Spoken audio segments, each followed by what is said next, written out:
Assalamualaikum warahmatullahi wabarakatuh.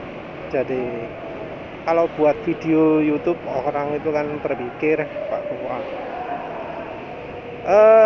gimana caranya mendapatkan visual yang bagus ya. Tapi ya penulis sebelumnya sudah jelaskan bahwa visual bagus itu oke, tapi jangan sampai terlalu menyita waktu. Dan kalau misalnya videonya bukan tentang visual itu, nggak perlu ya terlalu canggih. 3D-nya nggak perlu hebat, efek-efek teks nggak perlu hebat. Dan ya kali ini penulis terpaksa mengalami sendiri bahwa yang namanya visual itu kalau untuk konten macam penulis gini itu useless ya, nggak ada efeknya sama sekali ya. Walau memang ada beberapa orang yang minta request pemandangan di jalan gitu, ada yang suka, walau ada juga yang sebenarnya nggak suka.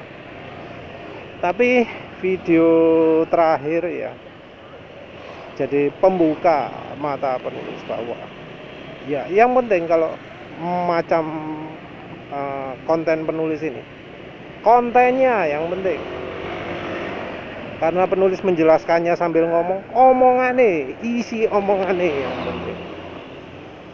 Karena di video itu penulis kebetulan lagi error ya bagian visualnya, jadi penulis posting cuma suaranya tok, gambarnya cuma tulisan minta maaf, gambarnya masalah gitu ya. Dan ternyata videonya jadi video tayangan terbaik penulis ya.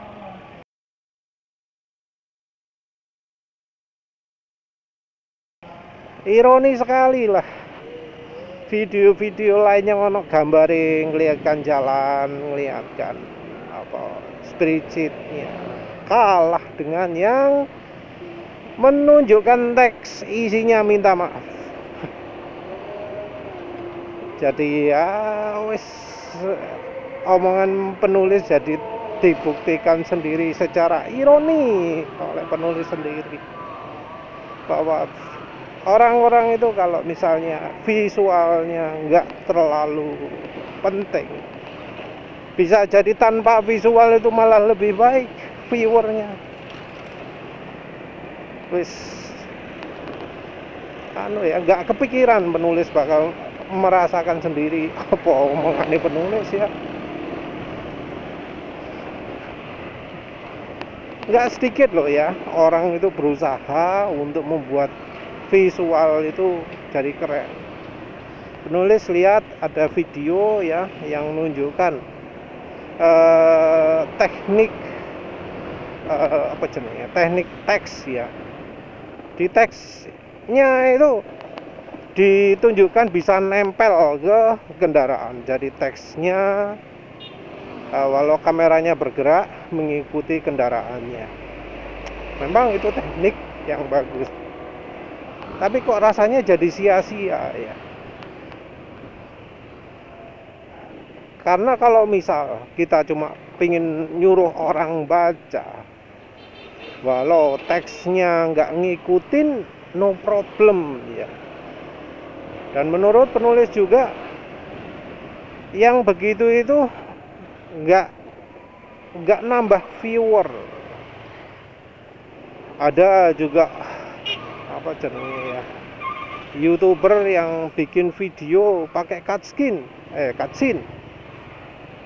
Jadi adegannya pindah-pindah terus, ganti layar. Ini ganti layar, jadi sebuah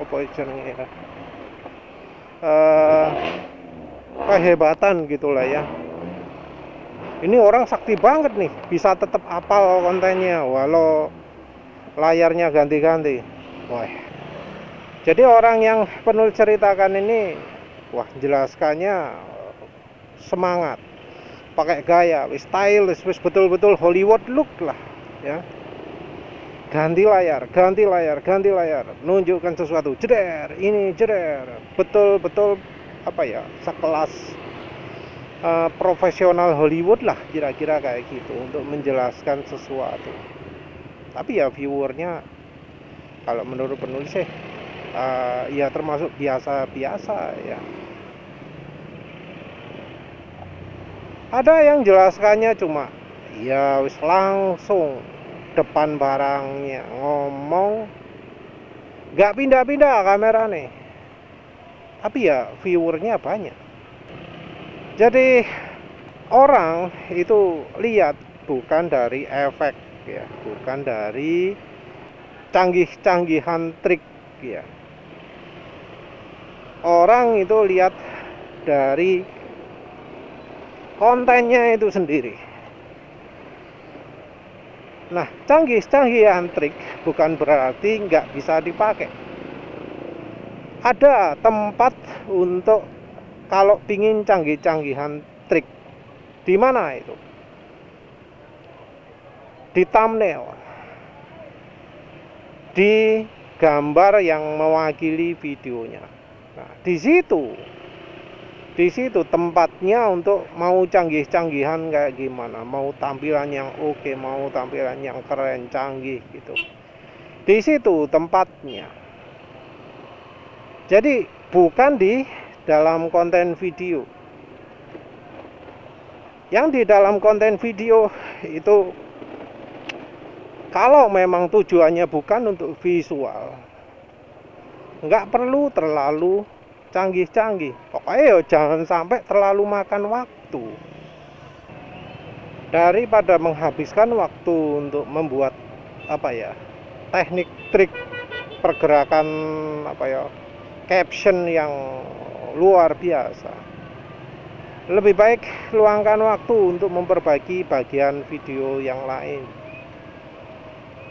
Jadi misal kalau videonya punya masalah detailnya terlalu banyak sehingga kalau dikompres di resolusinya YouTube jadi banyak bagian ngeblur, kita sengaja blurkan bagian yang nggak penting.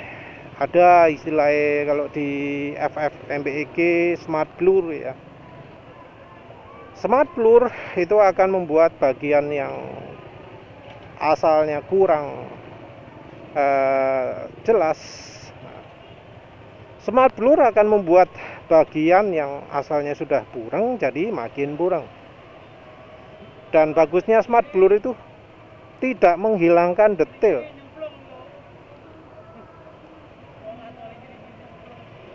Jadi detailnya tetap jelas. Dan fungsi ini beda dari misalnya penghilang noise ya. Karena penghilang noise kebanyakan itu akan membuat resolusi malah justru turun. Anehnya seperti itu ya.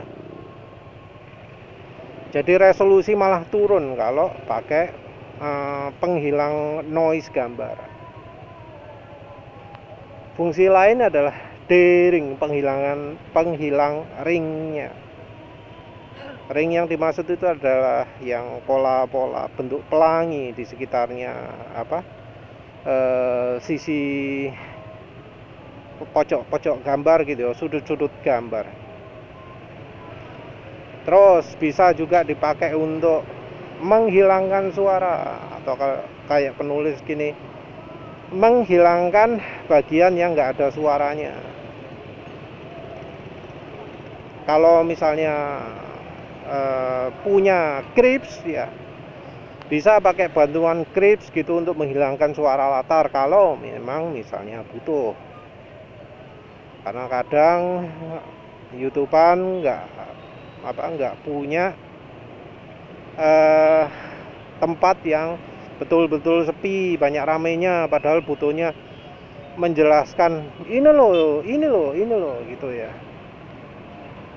Nah, pakai Crips bisa membantu.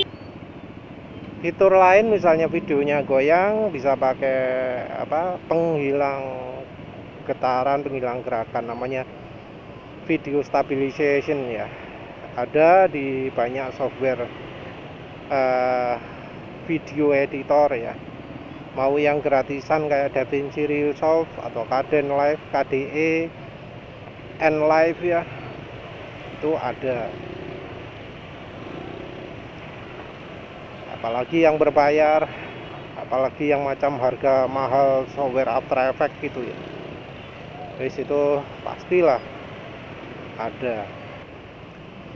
Untuk memperkeras suara, teknik yang terbaik ya kompan ya, compression, suaranya dikompak. Nah, untuk compression ini ya harus dieksperimen sendiri, setelan kayak gimana yang paling cocok untuk sumber suaranya, karena setiap orang beda-beda, beda mic, beda HP, beda kamera, nilai kompannya beda-beda, perlu eksperimen sendiri. Kompan itu uniknya bisa membuat suara yang levelnya sekian gitu ya jadi sekian. Pingin latar belakangnya jadi kedengaran atau nggak kedengaran, itu kita bisa milih berdasarkan level keras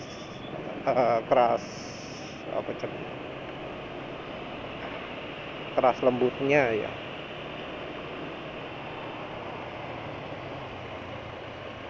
Tapi ya yang top ya pakai noise reductionnya punya AMD atau pakai Grips itu ya.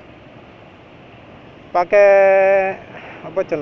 pakai Audacity juga bisa, tapi untuk menghilangkan noise yang online itu yang terbaik. Kalau misalnya Grips itu kan sifatnya hanya untuk live ya. Kalau ingin konversi video ya bisa pakai cara yang penulis jelaskan sebelumnya ya, untuk memperkeras suaranya Google atau Zoom ya, memperkeras suaranya yang misalnya nyetel YouTube pingin suaranya lebih keras, misalnya yang ngomong suaranya lemah otomatis dikeraskan gitu ya. Sudah penulis posting caranya sebelumnya. Nah, itu bisa kita terapkan juga pakai Grips. Cuma tentu komputernya ya harus didukung. Ya wes itu ya. Jadi contoh penulis ini jadi bukti bahwa kalau memang visual itu nggak terlalu mempengaruhi presentasinya, yang sederhana pun sudah bisa mewakili. Bahkan pada waktu video itu penulis sama sekali nggak pakai cuplikan-cuplikan ya. Kadang penulis kan pakai cuplikan-cuplikan gitu.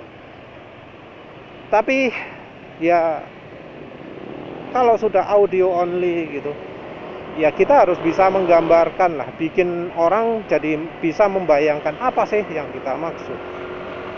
Kalau bisa membayangkan apa yang kita maksud, kita nggak perlu kasih cuplikan. Ya walau kalau bisa kasih cuplikan ya oke juga sih. Dan cuplikan tentu ya jangannya nggak relevan, karena penulis temui beberapa video yang nggak memperlihatkan orangnya itu ngasih cuplikan nggak relevan, gambar opo lah.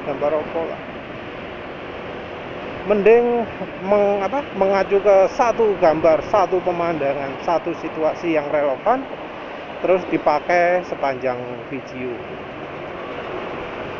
Jadi ya seperti itu ya. Nggak perlu terlalu rumit-rumit, yang sederhana aja cukup. Nggak perlu terlalu makan waktu kalau memang fungsi itu sebenarnya cuma pemanis yang belum tentu orang itu apresiasi. Karena ketika sesuatu yang kelihatannya canggih terlalu banyak dipakai, maka apresiasi orang itu turun dan nggak nganggep itu sebagai sesuatu yang wah. Oh, yang lebih penting itu adalah kontennya, isinya ya.